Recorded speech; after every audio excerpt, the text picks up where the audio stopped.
1,00,000 మంది శివభక్తులతో కలిసి మహారుద్రాక్ష పూజలో పాల్గొనండి. వెంటనే కాల్ చేసి మీ పేరును నమోదు చేసుకోండి.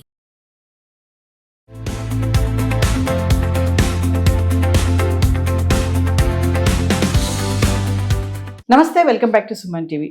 ప్రెజెంట్ మనతో పాటు ఉన్నారు TEDx speaker, legendary award winner in real estate, realtor oxygen and founder doctor Nandi Rameshwar Rao. నమస్తే సార్. సార్, సొంతింటి కళని నెరవేర్చుకోవడానికి మరి రాష్ట్ర ప్రభుత్వం 1,00,000 ఇళ్లకి సాకారం చుట్టింది ఇందిరమ్మ ఇళ్ల పథకం. అంటే అసలు దీనికి ఎవరు అర్హులు, దీనికి ఎలా దరఖాస్తు చేసుకోవాలి, అసలు ఏంటి ఇందిరమ్మ ఇళ్ల పథకం అంటే?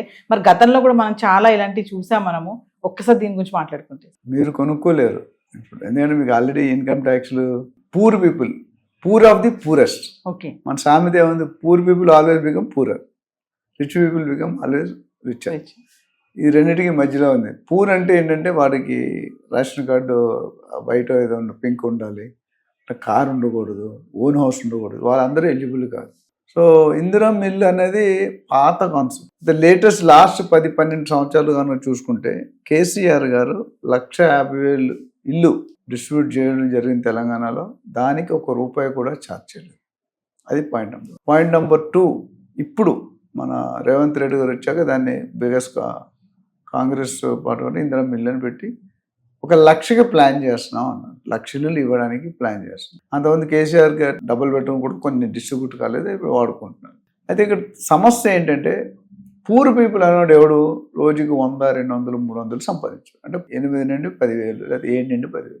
ఈయనేమంటారు ఇప్పుడు అప్లై చేసుకున్న రూల్స్ ఆల్రెడీ మనకు తెలిసిన, మళ్ళీ ఒకసారి రిపీట్. అప్లై చేసుకోవడం ఏంటంటే you should not own A car, you should not own A house, you should not pay IT, అట్లా కొన్ని కండిషన్. కన్సర్న్ వెబ్సైట్కి వెళ్ళి అందుకని ఆ ఫామ్ తీసుకుని ఫిల్ చేయొచ్చు. Proof of Aadhaar card, proof of ration card, proof of IT, pan card ఉంటే pan, ఇవన్నీ కూడా పెడితే దాన్ని స్క్రూటీని చేస్తారు. అయితే నేను నెక్స్ట్ పాయింట్ ఇంకో పాయింట్ అంటే ఆల్రెడీ ఇందులో 3 కేటగిరీలు ఉన్నాయి. ఇప్పుడు ఇందిరమ్మ ఇల్లు అప్లై చేసుకోవాలి. ఎవరు ఆల్రెడీ అప్లై చేసుకొని ప్లాట్ అలర్ట్ అయ్యి ఇల్లు కట్టుకోకుండా ఉండేది ఒక సెక్షన్ ఉంది. అర్థమైందా? ప్లాట్ అలర్ట్ అయ్యి ఇల్లు అందరం కట్టుకోలేదు. రెండోది మీరు అప్లై చేసుకొని గెస్టెడ్ వెరిఫికేషన్ కూడా ఆగిపోయింది. అంటే అప్లై చేస్తున్నారు, మీకు అలొకేట్ అవ్వడానికి వెరిఫికేషన్ అవ్వాలి. ఆ వెరిఫికేషన్ అవ్వాలి, వెరిఫికేషన్ దగ్గర ఆ వెరిఫికేషన్ గెస్టెడ్ అంటే ఎవరు? కలెక్టర్ కావచ్చు, ఎంఆర్ఓ కావచ్చు, రకరకాల ఆ 4 వెరిఫై చేసి స్టాంప్ ముద్ర వేస్తారు, యూ గాట్ ది ప్లాట్ అండి. మూడో కేటగిరీ కొత్తగా అప్లై చేసుకున్నారు. అది సెకండ్ కేటగిరీలో ఎవరైతే గెజిటెడ్ ఆఫీసర్ వెరిఫికేషన్ వెయిట్ లిస్ట్లో ఉన్నాయో వాళ్ళు కూడా పెట్టుకోవచ్చు అనేది పాయింట్ కొత్తగా. అంటే వాళ్ళు అక్కడ వస్తుందో తెలియదు, యాక్సెప్ట్ చేశారు కానీ అలాట్ చేయలేదు. Allotment is different, acceptance is different. So వాళ్ళు కూడా ఈ కొత్త దాంట్లో కావాలంటే పెట్టుకో. అక్కడ డౌట్ ఉంటే, డౌట్ లేదు, మీరు టాప్ 30 లిస్ట్ ఉంటే వస్తారు. సపోజ్ 30,000 ఉంటే రాకపోవచ్చు. అదే ఒకటి.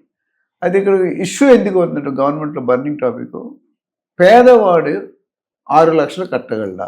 6 లక్షలు అంటే మీకు పెద్ద అమౌంట్. వాళ్ళు ఆ 10,000 ఏం బతుకుతాడు, ఏం తింటాడు, ఏ రెంట్ కడతాడు, ఏమీ కడతాడు. ఇంకా దీనికంటే ముందు ఇంకో ప్రొసీజర్ ఏం పెట్టాడంటే మీరు అప్లై చేసుకోవాలంటే మీ సేవ, ఈ సేవ కొన్ని దారిలో పెట్టుకోవచ్చు. ₹10,000 ఈఎండి అంటాం, అడ్వాన్స్ కట్టాలి. మీకు అలొకేట్ అవుతుందో లేదో తెలియదు, 10,000 కట్టాలి. ₹100 అప్లికేషన్ ఫామ్, ₹62 ఈ సేవ. అంటే 10,000 + 100 + 62 160 వస్తుంది. సో అక్కడ ఏముందంటే ఒక క్లారిటీ ఇవ్వలేదు గవర్నమెంట్. వాట్సాప్ నెంబర్లో పంపేయండి అంటున్నారు డబ్బులు. జనరల్గా మనం కట్టేటప్పుడు బ్యాంక్ అకౌంట్ నుండి కడతాం, మరి వాట్సాప్ అకౌంట్లో ఎందుకు పంపిపెట్టారు? మేబీ వాళ్ళు ఆపరేటింగ్ ఛాలెంజెస్ ఉన్నాయి అని అనుకుంటున్నారు. వాళ్ళు ఏమంటారు, మాకు తిరిగి ఇవ్వడం ఈజీ అవుతుంది, మీ బ్యాంక్ అకౌంట్ అంటే ఒక అకౌంట్ పోతే ఇంకో అకౌంట్ పడిపోద్ది అని అన్నారు. అది ఎంతవరకు? ప్లస్ ఇంకొక పాయింట్, తిరిగి ఎవరికైతే ఎలికేట్ కలదో తిరిగి ఇస్తామన్నారు. మంచి పాయింట్. ఎప్పుడు ఇస్తామని చెప్పలేదు. ఇప్పుడు 1,00,000 మంది అప్లై చేస్తాను అనుకోండి, 1,00,000 మంది అంటే 10 లక్షలు అప్లై చేయాలి. 10 లక్షలు ఇంటూ 10,000 రూపీస్ అంటే కొన్ని కోట్లు. నెలకి కొద్ది ఇంట్రెస్ట్లో తేడా వచ్చేస్తుంది. జనరల్గా నాకు ఏంటంటే 15 to 30 డేస్లో ఇస్తామని రాస్తుంది. జనరల్ టెండరింగ్ సిస్టమ్ ఉంటుంది, ఓపెన్ టెండర్. ఇక్కడ అది రాయలేదు. ఇది ఒక విచారణ. రెండోది 6 లక్షల్లో నీకు ఎలకేట్ అయితే ఇమీడియట్గా ₹1,00,000 కట్టాలి. ఈ 1,00,000 కాకుండా మిగతా 5 లక్షలు కదా, అది 4 విడతల్లో కట్టాలి. 1 ఇయర్లో కంప్లీషన్ అంటున్నారు. ఇవన్నీ ఒక సైడ్ అయితే ఇప్పుడు ఇంపార్టెంట్ పాయింట్ చెప్తాను. 7,500 ఇల్లు మాత్రమే 1,00,000 ఇస్తానని 7,500 ఎవరికి మీరు డిస్ట్రిబ్యూట్ చేస్తారు? పాపులేషన్ వేలలు కాదు, లక్షలు కాదు, కోట్లు. 7,000 అంటే చాలా. అంటే ఈ లెక్కనే ఇంకో 10 సంవత్సరాలైనా కట్టియలేరు. అంటే ప్రోటోటైప్ అంటున్నారు, శాంపిల్ లాగా మనం రిహార్సల్ చేస్తాం కదా, ట్రయల్ కోర్టులో ట్రయల్ ఉంటుంది. సో ఒకటి ఇంతమంది జనాలకి బై 7,500 అనేది ఒక question mark which the government has to answer. అయితే వాళ్ళు ఏమనుకుంటారంటే మన అసలు వర్కౌట్ అవుతుంది లేదా, కట్టే వాళ్ళు ఎంతమంది, డ్రాప్ అయ్యే వాళ్ళు ఎంతమంది అనేది. కట్టి డ్రాప్ అయ్యే వాళ్ళు ఉంటారు, కట్టి డ్రాప్ అయ్యి ఉంటారు. ఆ డబ్బులు ₹1,00,000 అందించి ఇప్పుడు రోజుకి 300 సంపాదించేవాడు 8,000-9,000 వేలు సంబంధం నెలకి ఒక్కసారి ₹1,00,000 ఎలా తెచ్చిన వాడు బతకాలి, పిల్లలు బతకాలి, రెంట్ కట్టాలి, పిల్లలు చదువు హార్డ్లీ 50-60 వచ్చి కిటకిట కొట్టుకుంటాడు హైదరాబాద్. సో దట్స్ సో ఇవన్నీ కూడా పరిశీలనలో డిస్కషన్ అవుతున్నాయి. అందుకని హాట్ టాపిక్ ఏంటంటే పబ్లిక్లో ఏ డెసిషన్ తీసుకున్నా రఫ్ ఆడేస్తుంది. ఇక 40-45% ఆర్ యూత్ ఓటర్స్. మనం చిన్నప్పుడు చదువు లేకుండా లేవు, ఇప్పుడు అందరూ చదువు, they have their own choice to select their own leader. పబ్లిక్తో పెట్టుకుని నువ్వైనా నేనైనా గవర్నమెంట్ ఎవరిని ఊరుకోరు, ఎంత హైగా ఎత్తగలరు అంత హైగా కూడా దించగలరు. సో దట్స్ ఓటర్స్ వల్లే మనం పొజిషన్లోకి వచ్చాం. We have to our minimum responsibility take care of voters. అంటే సరే ఒక విషయం, ఇంద్రమ్మ ఇళ్ళకి అంటే కాంపిటీషన్ బాగానే ఉంటుందని అనుకోవచ్చా? ఉంటుంది, కట్టే వాళ్ళు ఎక్కువగా ఉంటారు అనుకోవచ్చా? అట్లా దేనికైనా కాంపిటీషన్ ఉంటుందండి. ఎందుకంటే వాళ్ళకి కావాల్సింది ఇప్పుడు ఇంకొక ఇంపార్టెంట్ బాగా గుర్తు చేస్తుంది. నేను మీకు 40 లక్షలు ల్యాండ్ ఇస్తున్నాను, 6 లక్షలు కట్టడానికి ఇస్తున్నాను, దాదాపు 35-40 లక్షలు మీకు ఫ్రీగా వస్తున్నాను. ఎలాగా? యూడిఎస్ అని ఒక మాట ఉంటుంది, అన్డివైడెడ్ షేర్. అంటే నువ్వు ఇప్పుడు ఎన్ని 480 ఫ్లాట్లు కడతానంటే 4 towers, 10 floors, 12 flats per floor, అంటే 480, 120 into 4.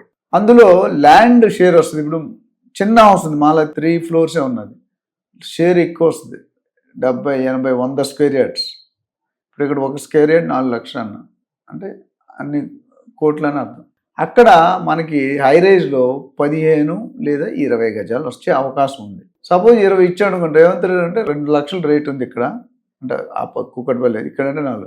సో 2 లక్షలు ఇంటూ 20 గజాలు మీకు ఇచ్చాను, ఎంత అయింది? 40 లక్షలు. అది 40 లక్షలు చెప్తాడు. కానీ యూడిఎస్ అనేది ఎప్పుడు ఉపయోగపడుతుంది? ఆ బిల్డింగ్ కూలగొట్టినప్పుడు ఉపయోగపడుతుంది. It's all marketing strategy. అది 40 లేదా 35, ఇది ఒక 6 లక్షలు, 40 లక్షలు మీకు గవర్నమెంట్ అనేది ఫ్రీగా వస్తుంది. So that is trying to get a credibility. అది తప్పు అన్నో రైట్ అన్నో అన్ని ప్లేసుల్లో 2 లక్షలు ఉండకపోవచ్చు, 1 లక్ష ఉన్నది, ఇంకా దూరంగా పోతే 50,000, ఏదేమిటి లక్షల్లో అయితే మీకు ఫ్రీగా వస్తుంది. సో ఇవన్నీ కూడా నమ్మశక్యంగా కొన్ని లేవు, కొన్ని ఓకే, కొంత క్లారిటీ రావాల్సిన అవసరం ఉంది. ఆ క్లారిటీ వస్తే maybe people may accept. So ఇవన్నీ చేసినప్పుడు సామాన్యుని దృష్టిలో పెట్టి చేయాల్సింది, అప్పుడు కామన్ పబ్లిక్ యాక్సెప్ట్ చేస్తారు. ఇప్పుడు కామన్ పబ్లిక్ 6 లక్షలు కట్టంటే హైలీ ఇంపాసిబుల్. మరి ఇందులో స్కామ్స్ ఏమైనా జరిగే ఛాన్సెస్ ఉన్నాయా సార్? మీరు అన్నారు బిలో పవర్టీ లైన్ బాగా పూర్కి. ఇందులో మా సజెషన్ అంటే అనలిస్ట్ గా what we feel is maybe కొంతమంది వర్కౌట్ చేస్తున్నారు. ఈ పూర్లో కూడా ఏబిసి గ్రేడ్ వేయాలి. ఏబికి ఇప్పుడు సి గ్రేడ్ అంటే ఎవరైతే బాగా తినలేని పరిస్థితిలో ఉన్నారో వాళ్ళకి ఏమైనా రాయితీలు ఇవ్వడం బెటర్. గవర్నమెంట్ కూడా డబ్బులు పుల్ చేయాలి కదా, వాళ్ళు కూడా తప్పేమన్నాం 6 లక్షలు తీసుకున్నాం. బట్ డిపెండింగ్ ఇప్పుడు ₹1,00,000 తెచ్చుకున్నాడు 6 లక్షలు కట్టేస్తాడు, 10,000 తెచ్చుకున్నాడు కట్టుకోలేడు. అదొక సో ఇవన్నీ continue. I think government will discuss, they will take these points into కన్సిడరేషన్లో తీసుకొని they may take an appropriate decision అనుకుంటాం. ప్లస్ ఛాలెంజ్ కూడా 1 lakh ఇల్లు ఎప్పుడు కడతారని ఆన్సర్ అప్పుడు గవర్నమెంట్ ఉంటుందా లేదా మనకు తెలియదు. అక్కడ కూడా అంటే ఈ 7,000, 8,000, 10,000 చెప్తే 10 సంవత్సరాలు కావాలి మినిమం. ఈ 10 సంవత్సరాల్లో ఏమవుతుంది, ఎవరు ఉంటారు, ఎవరు పోతారు అనేది దర్ నో.